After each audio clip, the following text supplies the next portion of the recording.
Hello students, आज के इस रिवीजन लेक्चर में हम 12th स्टैंडर्ड का accounts of not for profit concern का जो अक्टूबर 2014 में क्वेश्चन पूछा गया वो सॉल्व करने वाले हैं। तो इसका एक्सप्लेनेशन स्टार्ट करने से पहले मैं आपसे रिक्वेस्ट करूंगी कि अगर अभी तक आपने चैनल को सब्सक्राइब नहीं किया तो चैनल को सब्सक्राइब कीजिए एंड चैनल लिंक अपने फ्रेंड्स के साथ शेयर करना नहीं भूलना है।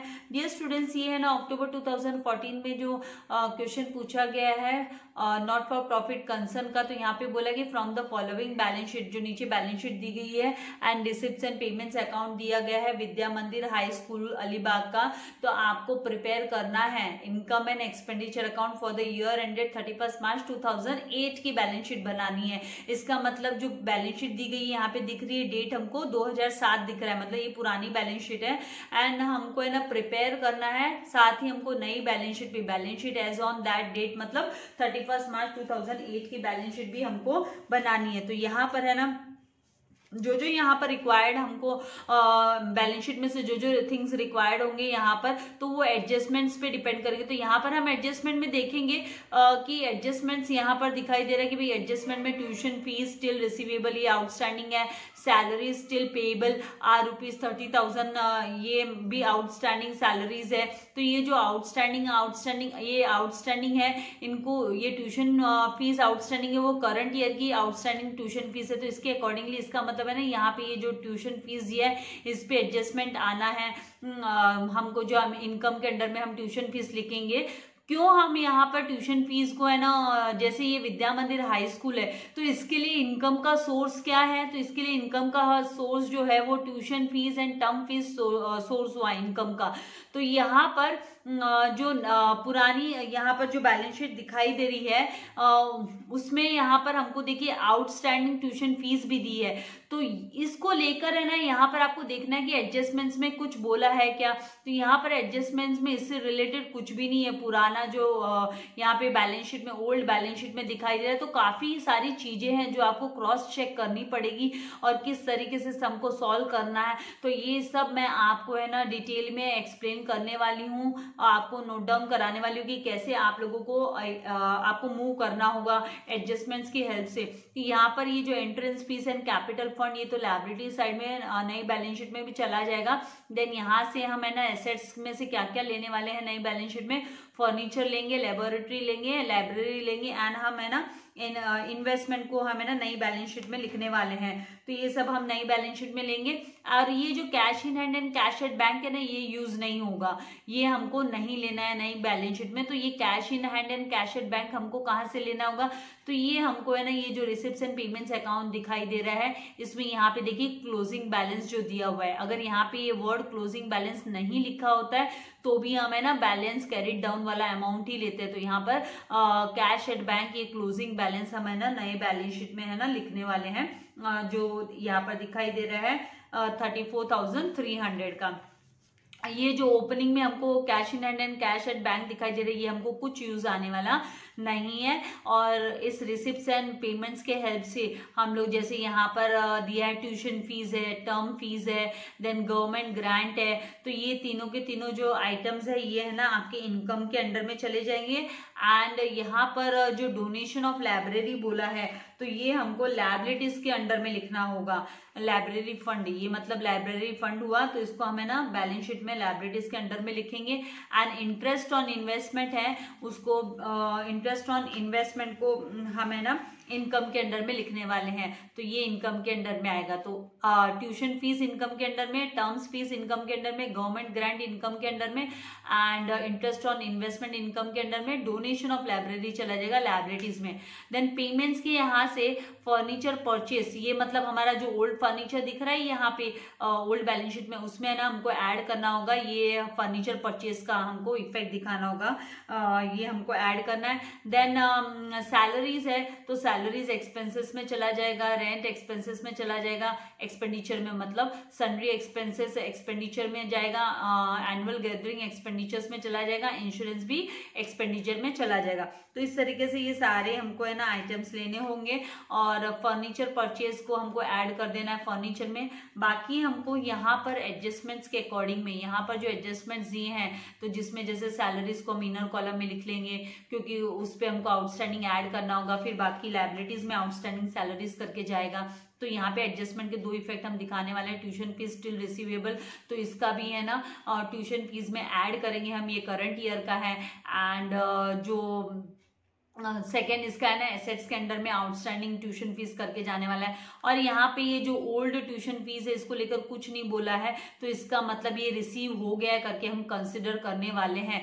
तो इसका भी इफेक्ट मैं आपको दिखाने वाली हूँ, इसको आपको माइनस करना होगा ट्यूशन फीस से। एंड फिर यहाँ पर जो insurance premium is paid for 1 year ending 30th September 2008, तो इसका भी 2 इफेक्ट मैं आपको दिखाने वाली हूँ कि ये प्रीपेड इंश्योरेंस हुआ है क्योंकि 30th September तक का है। इसका मतलब हमको तो है ना 31 मार्च तक की ही बैलेंस शीट बनानी है, तो हमको जो अमाउंट रिक्वायर्ड है वो 31 मार्च तक का ही आना चाहिए। उसके बाद के जितने भी महीने हैं, ये आपने जैसे प्रॉफिट एंड लॉस अकाउंट कैसे बनाया, आपने फाइनल अकाउंट में प्रॉफिट एंड लॉस अकाउंट में कैसे एंट्री माइनस करनी पड़ती है प्रीपेड की, वैसे ही है ना इनकम एंड एक्सपेंडिचर्स में भी करनी पड़ती है माइनस, प्रीपेड का माइनस करो और एसेट्स के अंडर में दिखाना होगा। Then rent paid in advance ₹4000, तो ये 4000 रेंट एडवांस पेमेंट हुआ है मतलब प्रीपेड, तो ये भी हमको है ना रेंट में से माइनस करना होगा। साथ ही इसका हमको इफेक्ट है ना वो एसेट्स के अंडर में दिखाना होगा प्रीपेड रेंट करके। एंड यहाँ पे बोला है कि depreciate furniture and library at 10%, 10% पे है ना आपको फर्नीचर एंड लाइब्रेरी पे डेप्रिसिएशन कैलकुलेट करना है।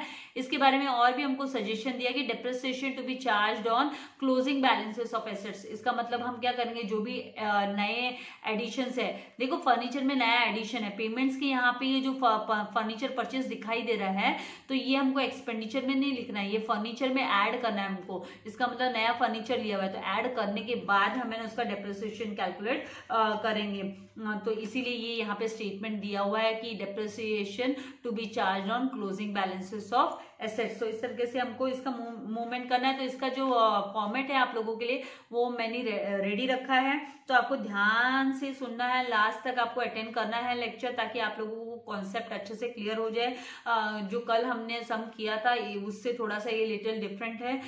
तो चलिए हम है ना सम को सॉल्व करना स्टार्ट करते हैं। सबसे पहले बैलेंस शीट के यहाँ से जो कैपिटल फंड है वो टॉप में हम है ना बैलेंस शीट में जो 2008 की हमको प्रिपेयर करनी है वहां पर हम लिख लेंगे। तो यहाँ पर हम हेडिंग देंगे कैपिटल फंड, क्योंकि ये है ना जो कैपिटल फंड दिया है ये ओपनिंग कैपिटल फंड होगा। तो यहाँ से है हम कैपिटल फंड को ले रहे हैं एंड एंट्रेंस फीस को ले रहे हैं लायबिलिटी साइड से। तो पहले हम कैपिटल फंड लिख लेते हैं, कैपिटल फंड एंड यहाँ पर ओपनिंग, ये ओपनिंग बैलेंस हो गया कैपिटल फंड का। तो 2 कॉलम बनाया है, तो इनर कॉलम में हम लिख लेंगे जो अमाउंट दिया है हमको 1,03,800 एंड देन 1 लाइन लीव करेंगे। फिर नेक्स्ट इसमें हम है ना एंट्रेंस फीस ले लेंगे, क्योंकि एंट्रेंस फीस को लेकर यहाँ पे ना कोई एडिशन ना कोई सब्ट्रैक्शन, तो एज इट इज जो एंट्रेंस फीस है वो लायबिलिटीज है, उस लायबिलिटीज में हम एंट्रेंस फीस को लिख लेंगे। तो यहाँ पर अभी हमारा एंट्रेंस फीस 1 लाइन लीव किया है हमने, एंट्रेंस फीस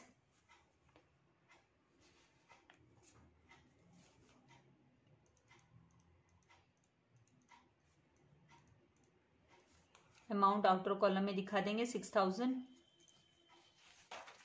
नेक्स्ट अभी आएंगे एसेट साइड में, तो जैसे यहाँ पर है ना एडजस्टमेंट्स के हिसाब से जो डेप्रिसिएशन है फर्नीचर पर एंड लाइब्रेरी पर, तो यहाँ पर हम फर्नीचर एंड लाइब्रेरी को इनर कॉलम में अमाउंट लिखेंगे। बाकी ये जो लेबोरेटरी है वो एज इट इज एसेट्स में ना आउटर कॉलम में दिखा देंगे, क्योंकि इस पे कोई एडजस्टमेंट नहीं। एंड इन्वेस्टमेंट है तो इन्वेस्टमेंट पे भी है ना कोई यहाँ पर एडजस्टमेंट नहीं है, तो इसको भी डायरेक्ट आउटर कॉलम में दिखा देना। ये cash in hand and cash at bank use में नहीं आने वाला है ओल्ड बैलेंस शीट का, ये हमको रिक्वायर्ड नहीं है। फिर यहाँ पे ये आउटस्टैंडिंग ट्यूशन फीस है, तो इसके बारे में ये इंपॉर्टेंट है बहुत, इसके बारे में मैं आपको स्टेटमेंट भी लिखाने वाली हूँ, क्योंकि इसके बारे में कुछ भी नहीं बोला है, साइलेंट है, तो मतलब इसका पेमेंट है ना इस रिसीव हो चुका है। तो अभी हम एसेट्स में यहाँ पर ओल्ड बैलेंस शीट से ये सारे बैलेंसेस ले रहे हैं। तो यहाँ पर हम फर्नीचर इनर कॉलम में अमाउंट 16,800 लिख लेंगे। इस पे हमको पता है 2 इफेक्ट आने वाले हैं यहाँ पे ना, इसके पे परचेस वाला इफेक्ट भी आने वाला है, फर्नीचर परचेस का भी। तो यहाँ पे आपको 2 इसके लिए है ना लाइन्स लीव करनी होगी। तो यहाँ पे डबल हम स्पेस लीव कर देते हैं क्योंकि डेप्रिसिएशन का भी आएगा। फिर नेक्स्ट हम लिख रहे हैं लेबोरेटरी। तो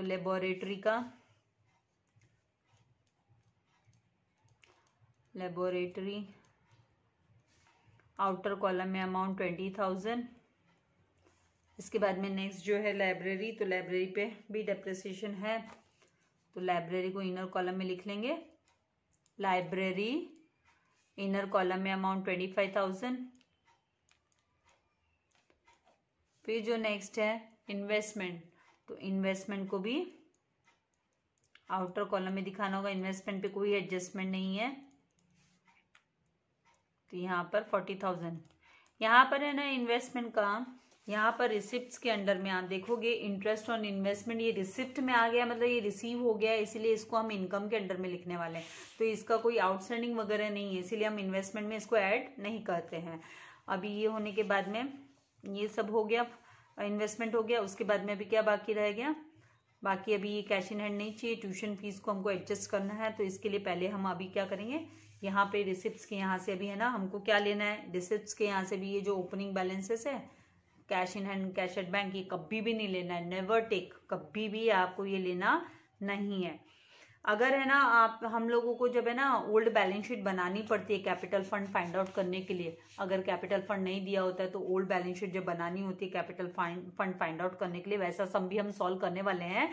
और प्रैक्टिकल प्रॉब्लम्स वगैरह में तो मैंने किया ही, लेकिन बोर्ड में भी कहाँ ना कहाँ तो पूछा ही है, ये सम तो करने वाले, तो तब हम इस अमाउंट को यूज करते हैं ओल्ड बैलेंस शीट में। लेकिन हम नए बैलेंस शीट में इसको यूज नहीं करते, इसलिए इसकी रिक्वायरमेंट नहीं है। यहाँ पे ट्यूशन फीस अभी हम इनकम साइड में, ये जो इनकम एंड एक्सपेंडिचर अकाउंट हमने बनाया है, तो दिस इज जस्ट लाइक हमारा प्रॉफिट एंड लॉस अकाउंट होता है। तो इनकम साइड में हम बाय ट्यूशन फीस लिखेंगे, बाय ट्यूशन फीस। और जो ट्यूशन फीस का जो अमाउंट दिया है यहाँ पर 80,000, ये है ना हम इनर कॉलम में लिखेंगे 80,000। और अब ये मानकर चलना है कि यहाँ पर ये जो है ना ओल्ड बैलेंस शीट में ट्यूशन फीस का अमाउंट दिया हुआ है, इसके बारे में कुछ नहीं बोला है, इसका मतलब ये वाला अमाउंट है ना इस ट्यूशन फीस में इंक्लूडेड है। इसका मतलब ये क्या है, इंक्लूडेड है।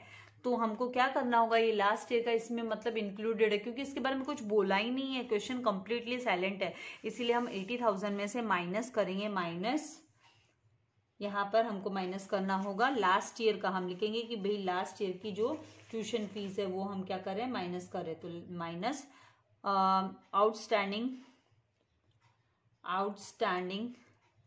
Of last year. तो लास्ट ईयर का ये आउटस्टैंडिंग हुआ, ये लास्ट ईयर का आउटस्टैंडिंग हुआ, तो हम माइनस कर रहे 4,000। तो यहाँ पर 76,000 आएगा। आप इसके लिए नोट भी लिख लीजिए, व्हेन नथिंग इज मेंशन। तो यहाँ पर भले वो सब्सक्रिप्शन का हो या ट्यूशन फीस हो, अभी यहाँ पे ये जो इंस्टीट्यूशन है विद्या मंदिर हाई स्कूल, ये स्कूल है, तो यहाँ पर जो इनकम का सोर्स है वो ट्यूशन फीस होता है। तो when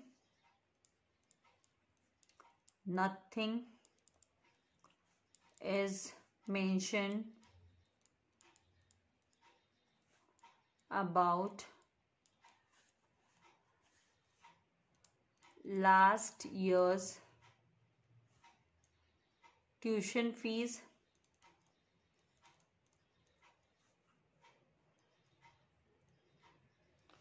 or subscription,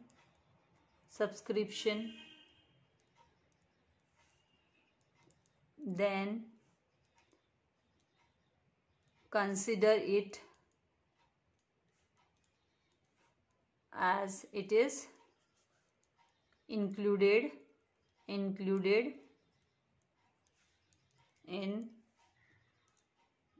current year's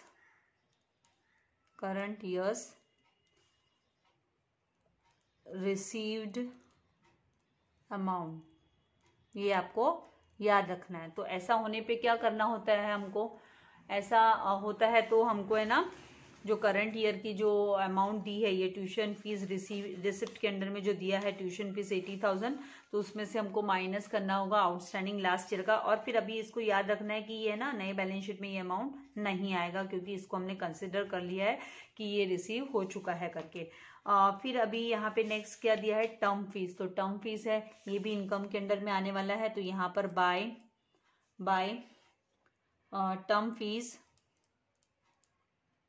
यहाँ पे एक मिनट, यहाँ पर हमको इसका भी एडजस्टमेंट और है इसके ऊपर, ट्यूशन फीस पर करंट ईयर का अमाउंट लेकर भी है। तो ये यहाँ पे मतलब आपको है ना, जब आप क्वेश्चन रीड कर रहे हो तो उसी वक्त आपको है ना 2 मार्किंग रख लेने की, इस पे 2 एडजस्टमेंट है, तो आप उसके अकॉर्डिंगली है ना स्पेस लीव कर सकते हो इसके लिए। फिर यहाँ पर ये टर्म फीस हमको लिखना है, तो हम यहाँ पर लिखेंगे बाय टर्म फीस। तो टर्म फीस है उसको हम आउटर कॉलम में दिखा देंगे। यहाँ पर आउटर कॉलम में 26,200। देन नेक्स्ट यहाँ पर जो दिया है गवर्नमेंट ग्रांट, तो गवर्नमेंट ग्रांट्स को भी हमको बाय, मतलब गवर्नमेंट ने छूट दी है, कंसेशन दिया है, गवर्नमेंट ग्रांट्स हुआ, गवर्नमेंट कंसेशन हुआ। तो ये है ना कोई लॉन्ग टर्म इनकम नहीं है, ये है ना रेवेन्यू हो गया, रेवेन्यू इनकम हो गई है। तो इसके लिए हमको है ना इनकम के अंडर में लिखना है। तो गवर्नमेंट ग्रांट, यहाँ पर आउटर कॉलम में अमाउंट दिखा देंगे हम 16,000 का। देन नेक्स्ट यहाँ पर दिया है डोनेशन ऑफ लाइब्रेरी। तो ये हमको क्या करना है, बैलेंस शीट में जाना है और बैलेंस शीट में इसको हमको लिखना होगा कि इसको लाइब्रेरीज के अंडर में हमको डोनेशन फॉर, ये जो लाइब्रेरी फंड हो गया, मतलब ये डोनेशन फॉर लाइब्रेरी जो है वो लाइब्रेरी फंड, यहाँ पर लाइब्रेरी फंड कर हम लिखेंगे। लाइब्रेरी में LIBRARY होता है, library fund. Amount outer column में दिखा देंगे, 30,000 है तो आउटर कॉलम में 30,000। उसके बाद यहाँ पर इंटरेस्ट ऑन इन्वेस्टमेंट, ये आएगा इनकम पर, क्योंकि ये रिसीव हो चुका है इसीलिए हम इनका ओनली यहाँ पर इनकम में, यहाँ पर बाय इंटरेस्ट ऑन इन्वेस्टमेंट दिखाएंगे, bye interest on investment, outer column में 2,000। फिर यहाँ से आएंगे, अभी ये सारे आपके रिसिप्ट साइड के कंप्लीट हो गए अमाउंट्स। अभी पेमेंट साइड के, तो पेमेंट साइड में फर्नीचर परचेज 5,500। तो यहाँ पर इसमें ये एसेट्स है, एसेट्स। तो यहाँ पे एसेट्स के अंडर में हम है ना फर्नीचर में ऐड करेंगे, add new purchases, new purchases, नया परचेस किया है कर ऐड न्यू परचेसेस। और जो अमाउंट आएगा परचेसेस का वो 5,400 न्यू परचेसेस हुआ। तो टोटल यहाँ पर 0 0 8 + 4 12 2 कैरी ओवर 1 6 + 6 12 का 2 कैरी ओवर 1 तो 2, तो 22,200 का परचेसिंग हुआ।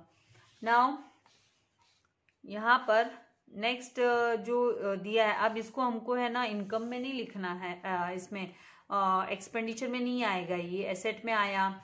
अभी salaries, rent, sundry expenses, annual gatherings and insurance, ये सारे के सारे जो है ये सब एक्सपेंडिचर के अंडर में ये सारे एक्सपेंडिचर्स में आपके आ जाने वाले हैं।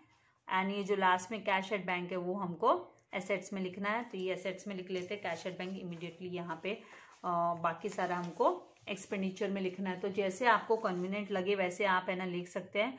तो यहाँ पर कैश एट बैंक लिख देते हैं, कंप्लीट कर देते हैं। ये 34,300, लेकिन आपको याद रखना चाहिए, ऑर्डर आपको फॉलो करना है। अब हम आ जाते हैं सारे एक्सपेंडिचर्स के आइटम। तो इस तरीके से लिखने के बाद में हम मूव करेंगे एक्सपेंडिचर्स में। एक्सपेंडिचर्स में यहाँ पर सबसे पहले जो हमको दिया हुआ है वो दिया है सैलरीज। तो हम सैलरीज को ले लेंगे और सैलरीज पे जैसे यहाँ पे हमने क्वेश्चन रीड किया था तो यहाँ पर है ना एडजस्टमेंट है तो 1 लाइन लीव करनी है इसका मतलब। और इंश्योरेंस प्रीमियम है तो इसको भी इनर कॉलम में लिखना होगा क्योंकि इस पर भी 1 लाइन लीव करनी पड़ेगी हमको। And rent paid in advance, तो ये भी इनर कॉलम में हमको अमाउंट लिख लेना है। तो ये तीनों के तीनों जो अमाउंट है वो इनर कॉलम में हम लिखने वाले हैं। ठीक है, तो यहाँ पे उसके अकॉर्डिंगली अभी सबसे पहले जो एक्सपेंडिचर्स के यहाँ पे हम लिखेंगे टू सैलरीज बहुत सारे वे है एडजस्टमेंट्स को एडजस्ट करने के। आप पहले एडजस्टमेंट्स को एडजस्ट कर लो, या पहले आप है ना ये सारे अमाउंट्स को है ना ट्रांसफर कर लो। अमाउंट्स को ट्रांसफर करने पे वो स्पेस आपको प्रॉपर स्पेस यूटिलाइज हो जाता है, पता चल जाता है। फिर टू रेंट, इसको भी हमको इनर कॉलम में लिख लेते क्योंकि इसमें हमको एडजस्टमेंट करना है। तो 28,000, उससे क्या फिर आप फ्री हो जाते हो कि भाई हाँ इन दोनों के अमाउंट्स हमने ले लिए। फिर टू सन्ड्री एक्सपेंसेस, इसको आउटर कॉलम में जाने दीजिए 15,200, कोई इस पे एडजस्टमेंट नहीं है। फिर उसके बाद में टू एनुअल गैदरिंग्स, ये भी आउटर में चला जाएगा। टू एनुअल गैदरिंग, खर्चा हुआ भाई गेट टुगेदर किया तो उसका खर्चा हुआ तो 11,300। एंड फिर उसके बाद में इंश्योरेंस है, उसको इनर कॉलम में टू इंश्योरेंस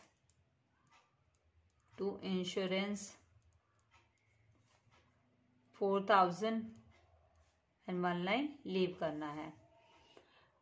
अब ये सब हो गया। अब आ जाते हैं एडजस्टमेंट्स पे। तो एडजस्टमेंट्स होते हैं तो उसके दो इफेक्ट होने वाले हैं। यहाँ पे ऐड टू, आपका जो ट्यूशन फीस में ऐड होगा, ऐड टू ट्यूशन फीस, और दूसरा आउटस्टैंडिंग कर है ना चला जाने वाला है एसेट्स के अंडर में।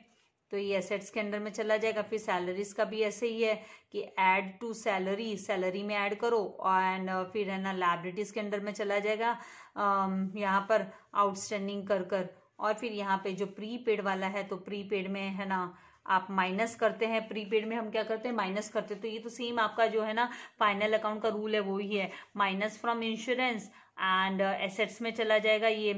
एंड फिर रेंट पेड इन एडवांस में भी वही है कि माइनस करो आप है ना किस में से, रेंट में से माइनस करो, और है ना प्रीपेड कर एसेट्स में चले जाने वाला है।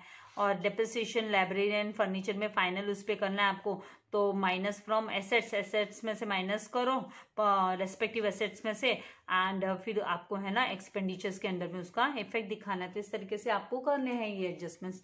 तो अभी क्विकली ट्यूशन फीस रिसीवेबल, तो ये अभी मिलना बाकी है, तो यहाँ पे ऐड किया जाता है। ये करंट ईयर का हो गया, तो आउटस्टैंडिंग ऑफ करंट ईयर, ये करंट ईयर की outstanding current of current year, तो 10,000 हम यहाँ पर लिखेंगे। एंड इसको हमको बैलेंस शीट में भी अब दिखाना होगा। आउटर में यहाँ पर 86,000 आ जाएगा। इस तरीके से आपको अमाउंट को लेना है। डिफिकल्ट नहीं है, लेकिन प्रैक्टिस तो करनी पड़ेगी। प्रैक्टिस करने पे इजी लगेगा, नहीं तो नहीं लगेगा। आप कितना भी मान के चलो, आपको प्रैक्टिस करनी पड़ेगी, सॉल्व करने पड़ेंगे ज्यादा से ज्यादा सम। तो यहाँ पर अभी है ना हम जो एसेट्स के अंदर में इमीडिएटली हमें ना ट्यूशन फीस रिसीवेबल कर लिख देते हैं। इसका मतलब वही होता है कि आउटस्टैंडिंग ट्यूशन फीस रिसीवेबल, तो रिसीवेबल ट्यूशन फीस 10,000 लिख देंगे। इसके बाद में सैलरी स्टिल पेबल, अभी भी पे करना बाकी है, तो हम यहाँ पे सैलरीज में आएंगे। सैलरीज में हम ऐड कर देंगे ऐड आउटस्टैंडिंग, तो आउटस्टैंडिंग को हम ऐड करते हैं। आउटस्टैंडिंग ऐड आउटस्टैंडिंग सैलरी, और कितना अमाउंट दिया है तो 30,000, तो यहाँ पर 30,000 ऐड करेंगे, तो आउटर में यहाँ पे चला जाएगा 90,000। एंड इसका इफेक्ट हमको है ना लायबिलिटीज में दिखाना है, तो यहाँ पर आउटस्टैंडिंग सैलरी करके हम लिखेंगे आउटस्टैंडिंग सैलरीज 30,000 आ जाएगा। फिर उसके बाद में insurance premium is paid for, तो इसका कैलकुलेशन मैं आप लोगों को बता देती हूँ। तो यहाँ पर देखिए ये जो है ना डेट दिया है इंश्योरेंस प्रीमियम, इंश्योरेंस यहाँ पर इंश्योरेंस, ये आपका वर्किंग नोट है आप लोगों के लिए अंडरस्टैंडिंग लिए कि इंश्योरेंस प्रीमियम, और वो तो कैलकुलेट तो आपको करना ही पड़ेगा। Insurance premium paid up till, ये अप टिल कब तक पे किया है तो 30 सितंबर 2008 तक। अब आपको इसको ध्यान में रखना है कि हमको बैलेंस शीट कब तक की बनानी है। तो बैलेंस शीट जो है वो हम बना रहे हैं, वो है 31 मार्च 2008 तक का। तो ये जो 31 मार्च 2008 तक का जो अमाउंट है वो तो है ना हमको रख लेना है एक्सपेंडिचर्स में। बाकी है ना बैलेंस शीट के अंडर में है ना हमको कितना अमाउंट जाना चाहिए, तो यहाँ पर है ना प्रीपेड, ये जो केस है ये प्रीपेड का केस हुआ। प्रीपेड पेड प्रीमियम का केस हुआ, प्रीपेड प्रीमियम। कैसे पता चला? क्योंकि देखो डेट है 31 मार्च तक की बैलेंस शीट बनानी है, लेकिन है ना 30 सितंबर तक का इंश्योरेंस प्रीमियम पे किया हुआ है। तो जो इंश्योरेंस का अमाउंट कितना है, यहाँ पर जो इंश्योरेंस का अमाउंट दिया गया है हमको, वो 4000 इंश्योरेंस का अमाउंट दिया गया है। तो प्रीपेड कैलकुलेट करने के लिए हमको prepaid insurance is equals to, आपको पेमेंट के अंडर में ये जो इंश्योरेंस का अमाउंट दिखाई दे रहा है वो 4000 है। तो 4000 आपको मल्टीप्लाई करना होगा, 4000 मल्टीप्लाई बाय कितने मतलब कितने मंथ्स के लिए ये जो इंश्योरेंस प्रीपेड हुआ है, कितने मंथ्स का एडवांस, मतलब एक तरीके से एडवांस पेमेंट हुआ है। प्रीपेड मतलब एडवांस पेड कितने महीने का हुआ है, एडवांस पेड। तो आपको फाइंड आउट करना होगा 31 मार्च से लेकर आपका 30 सितंबर तक का। तो है ना मार्च, अप्रैल, मई, जून, जुलाई, अगस्त, सितंबर, तो 6 मंथ्स का आपका है ना एडवांस में है ना यहाँ पर हमने एडवांस पेमेंट कर दिया है, मतलब बिजनेस ने।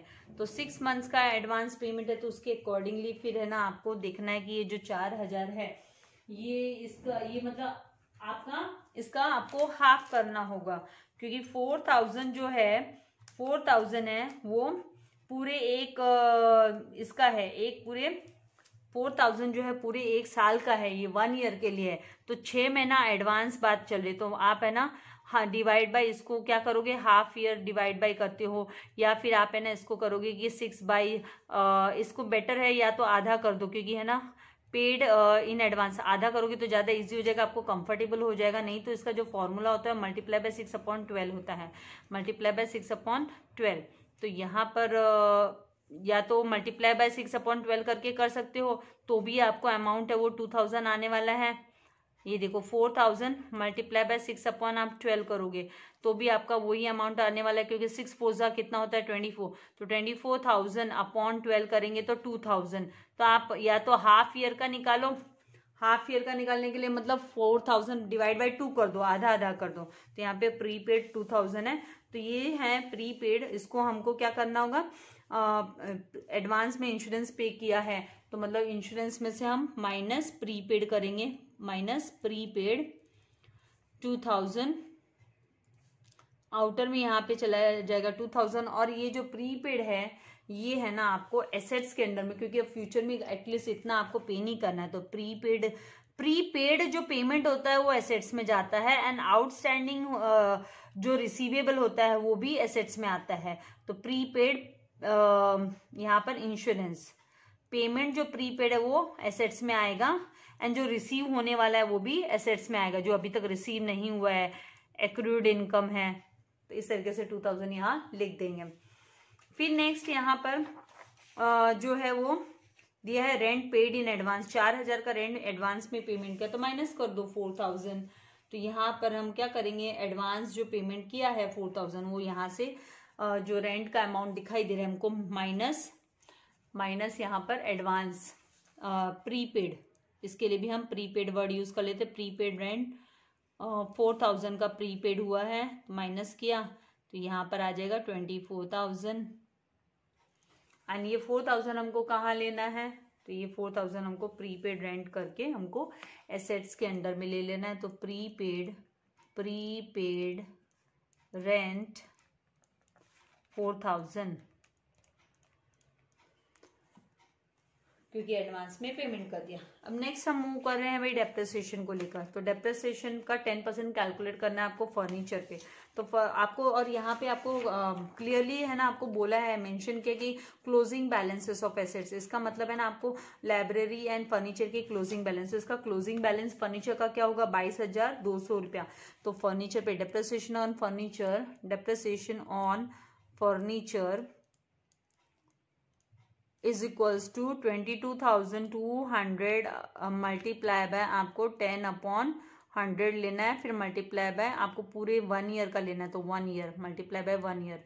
तो आपका जो अमाउंट आएगा 0 0 कैंसिल हो गए तो 2220, तो 2220 रुपया का जो डेप्रिसिएशन है वो आ गया आपका फर्नीचर पे 2220 रुपया। तो यहाँ पर हम फर्नीचर के यहाँ से माइनस डेप्रिसिएशन लिखेंगे, माइनस डेप्रिसिएशन 2220, और आप माइनस करेंगे तो 089, क्योंकि माइनस कर यहाँ पे हमको माइनस करना है फर्नीचर से, तो 9, एंड यहाँ पर हो गया 11 अगेन, तो 21 माइनस 2 किया तो 19, तो 19,980 ये आपको अमाउंट मिल जाएगा।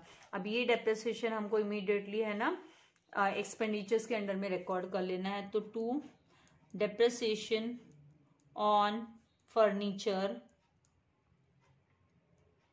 आउटर कॉलम में हम दिखा देंगे 2220। इसके बाद में नेक्स्ट जो है लास्ट हमारा एडजस्टमेंट, तो वो है लाइब्रेरी पे 10% डिप्रिसिएशन। तो लाइब्रेरी का जो अमाउंट दिया है वो 25,000 दिया। अब आपको डायरेक्ट करना है तो आप है ना डायरेक्ट भी इस तरीके से कैलकुलेट कर सकते हैं, क्योंकि वर्किंग नोट के आपको मार्क्स नहीं है। Depreciation at the rate of 10%, तो 25,000 पे 10% मतलब 2,500 रुपया, 2500। कैलकुलेट आपको पता है अभी कैसे करना, 25,000 मल्टीप्लाई बाय, आपको फिर भी दिखा देती हूँ मैं, क्योंकि कुछ बच्चों को फिर डाउट रह जाता है कहाँ से आया कैसे आया मिस। तो डिप्रिसिएशन ऑन लाइब्रेरी, लाइब्रेरी पे depreciation is equals to 25,000 multiply by 10/100 months दिए नहीं है तो पूरा 1 ईयर का है इसका मतलब। तो यहाँ पर जीरोस कैंसिल, तो 2500 आएगा। आपको 2500 माइनस करना, तो यहाँ पे 25,000 में से 2500 माइनस करेंगे तो कितना आएगा, यहाँ पर 22,500, तो 22,500 अमाउंट आएगा। एंड ये हमको डेप्रिसिएशन एक्सपेंडिचर्स में लिख लेना है। तो यहाँ पर एक्सपेंडिचर में ये जस्ट लाइक आपका प्रॉफिट एंड लॉस अकाउंट कैसे बनाते हो, इनकम एंड एक्सपेंडिचर वो ही है, ये नॉमिनल अकाउंट ही है, खाली नॉट फॉर प्रॉफिट में हम लोग एक्सपेंडिचर एंड इनकम करके इसको लिखते हैं, क्योंकि ये कोई ट्रेडिंग कोई बिजनेस वाला नहीं है, ये नॉन प्रॉफिट ऑर्गेनाइजेशंस की बैलेंस शीट एंड हम बना रहे हैं स्टेटमेंट। तो यहाँ पर 2 depreciation on library, depreciation on library 2,500। अब सारे हमारे एडजस्टमेंट्स ये सब हमने कवर अप कर लिए, सब कंप्लीट हो गए, हमारा सारा कंप्लीट हो गया। अब हमको क्या करना है, अब हमको क्लोजिंग करना है। तो क्लोजिंग करने का प्रोसेस जो वही है, सबसे पहले किसको क्लोज करो, तो सबसे पहले इनकम एंड एक्सपेंडिचर अकाउंट को क्लोज करना है। तो हम टोटल करेंगे, सम अप करके देखेंगे कि भाई डेबिट बैलेंस आ रहा है कि क्रेडिट बैलेंस आ रहा है। तो यहाँ पे तो अमाउंट बहुत सारे हैं, डायरेक्ट नहीं पता कर सकते, तो जरा पेंसिल से क्विकली यहाँ पर 0, 0, 2 एंड 6 + 6 12, 12 + 6 18, 18 + 2 20 का 0 कैरी ओवर 2, फिर 2 and 8 10, 10 10 and 2 12 and 13, तो 13, तो 1,30,200 यहाँ पर है। अब यहाँ पर देखते हैं कितना टोटल है, यहाँ का भी टोटल हमको चेक करना होगा, राइट। तो यहाँ पर हम चेक करेंगे, तो यहाँ पर 0, पहले कौन सा मतलब क्रेडिट साइड का टोटल मोर है या डेबिट साइड का, पहले वो फाइंड आउट करना पड़ेगा, क्योंकि तभी हम है ना यहाँ पर है ना टोटल के यहाँ पे अमाउंट हम लेंगे, बड़ा वाला अमाउंट, जो भी साइड का बड़ा टोटल अमाउंट है। तो यहाँ पर 0, फिर यहाँ पर 2, फिर यहाँ पर 3, 2 + 3 5, 5 + 2 7, 7 + 5 12, तो 12 का 2 कैरी ओवर 1, 1 + 4 5, 5 + 5 10, 10 + 1 11, 11 + 2 13, 13 + 2 15, 15 + 2 17 का 7 कैरी ओवर 1, 1 + 9 10, 10 + 2 11, 11 12 13, यहाँ पर 1 + 9 10, 10 + 2 12, 12 + 1 13, 13 + 1 14, तो 1,47,220 डेबिट साइड का मोर आ रहा है। आपका जो डेबिट साइड है वो मोर है, मतलब है ना डेबिट, जब डेबिट साइड मोर होता है, debit is excess, debit side जब ज्यादा होता है तो इसका मतलब आपका लॉस हो गया है, डेफिसिट है यहाँ पर। तो इसके लिए हमको अभी क्या लिखना होगा, यहाँ पर हम ये वाला अमाउंट लिखेंगे कि 1,47,220 टोटल के यहाँ पे, सेम यहाँ पर 1,47,220, और जो बैलेंसिंग फिगर आने वाला है अभी यहाँ पर वो हमारा डेफिसिट होगा। ये जो बैलेंसिंग फिगर आएगा ये डेफिसिट होगा। तो 0 - 0 0, 2 - 0 2 एंड 2 - 2 0, 7 - 0 7, मैं रिवर्स जा रही हूँ, 4 - 3 1 एंड 1 - 1 0, तो 17,020 है ना, ये डेफिसिट है। तो इसके लिए हम क्या लिखेंगे, बाय यहाँ पर ये बाय एक्सेस ऑफ, आपको समझने के लिए कि बाय एक्सेस ऑफ एक्सपेंडिचर, मतलब एक्सपेंडिचर्स ज्यादा है। बाय एक्सेस ऑफ एक्सपेंडिचर मतलब एक्सपेंडिचर ज्यादा ना, ओवर इनकम। तो ये आपको फिलअप में भी यूज में आता है कि excess of expenditure over income का मतलब क्या होता है, डेफिसिट। तो दिस इज द डेफिसिट, और डेफिसिट होना मतलब लॉस है। तो डेफिसिट को हम क्या करते हैं, माइनस करते हैं। तो बैलेंस शीट में कैपिटल फंड में से अब है ना माइनस होगा, लेस करना होगा हमको डेफिसिट जो आया है, अराइज हुआ है डेफिसिट। तो यहाँ पर 17,020 रुपया है, वो हमको माइनस करना है। 17,020 हम यहाँ पर माइनस करेंगे, तो जो अमाउंट आएगा वो 0। फिर यहाँ पर 10 माइनस 2 किया तो 8, 7, देन आपका 3 माइनस 7 पॉसिबल नहीं है, तो यहाँ पर 9, तो 13 माइनस 7 तो 6 आ गया, एंड फिर 9 माइनस 1 किया तो 8, तो 86,780। अब आपको बैलेंस शीट का टोटल करना है, और आपकी बैलेंस शीट टैली हो गई, मतलब आपका सम आपका सही ढंग से हो गया है। तो यहाँ पर टोटल हमें ना, अगर स्टार्टिंग में आपको कॉन्फिडेंस नहीं है तो पेंसिल से पहले टोटल लिखो, दोनों साइड देखो बराबर टैली हो रहा है क्या। तो अभी यहाँ पे 0, क्योंकि आपको एग्जाम में अमाउंट थोड़ा ना याद रहेंगे। 8, 7, फिर 6 से प्लस 6 कितना होता है, 12। तो 12 का 2, carry over 1, 1 plus 8 9, 9 plus 3 12, 12 plus 3 15।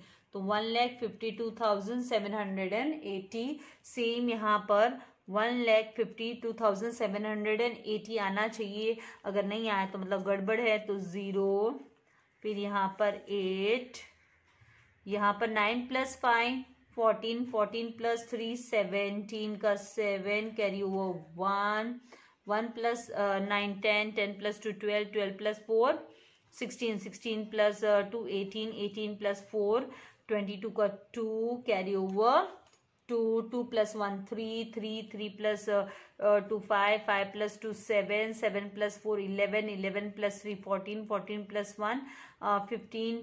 तो यहाँ पर 15, तो हमारा मतलब टैली हो गया। इसका मतलब हमारा सब अमाउंट्स बराबर थे। तो इस तरीके से हमको सम करना है।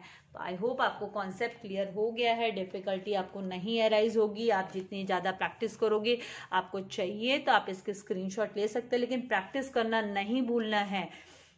खाली है ना देखने से नहीं काम होगा, आपको मोर एंड मोर प्रैक्टिस करना होगा। प्रैक्टिकल प्रॉब्लम्स की प्रैक्टिस करनी पड़ती है। तो इस तरीके से ये जो अक्टूबर 2014 का सम हम सॉल्व कर चुके हैं, और फ्रेंड्स के साथ शेयर करना भी नहीं भूलना। और ये पॉइंट याद रखना है, जब कुछ भी मेंशन नहीं है लास्ट ईयर की सब्सक्रिप्शन या ट्यूशन फीस को लेकर, तो इसका मतलब हमको कंसिडर कर लेना कि वो करंट ईयर का जो रिसीव्ड अमाउंट है, जैसे कि यहाँ पर रिसिप्ट्स के अंडर में अमाउंट दिखाई दे रहा था करंट ईयर का, तो इसका मतलब उसमें वो इंक्लूडेड है। कुछ भी अगर बोला नहीं है कहीं पे भी एडजस्टमेंट में या कहीं पर भी, तो आपको वो कंसिडर करते हुए चलना है। एंड वीडियो को लाइक करना है, शेयर करना नहीं भूलना है। चैनल को सब्सक्राइब करना है ताकि आपको लेटेस्ट वीडियो के नोटिफिकेशंस मिलते रहे। उसके लिए बेल आइकन को प्रेस करना नहीं भूलिएगा। God bless you, thank you.